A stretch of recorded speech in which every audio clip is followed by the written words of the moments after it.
তুই কে জানতাম না। তোর সাথে আমার কোনো ঝামেলাও ছিল না, কিন্তু তোর নিজের বিপদ তুই নিজে ডেকে এনেছিস।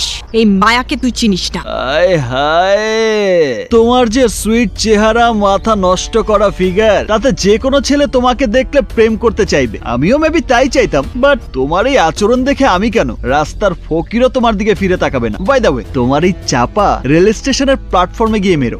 ওখানে বিভিন্ন ধরনের আদম আসে, তারা শুনলে ভয় পাবে, আমি না। পাওয়ার দেখাচ্ছিস? নে আমাকে টাচ করে দেখ, দেখ আমি তোর কি করি। এখন মুড নেই, অন্য সময় দেখবো। You bloody scoundrel. মনে হয় তুই একটু গরম হয়ে গেছিস, বাড়ি গিয়ে মাথায় ঠান্ডা পানি ঢাল, নয়তো একদম কুল করে দেব। শোন, ফ্রি কিছু টিপস দিয়ে দিই। গরিবদের ভালোবাসতে শেখ, আর মানুষের রক্ত চোষা সুদের ব্যবসা বাদ দে। তাতে মনও ভালো থাকবে, আর মানুষও তোকে ভালোবাসবে। বল, তোর পাওনা কত?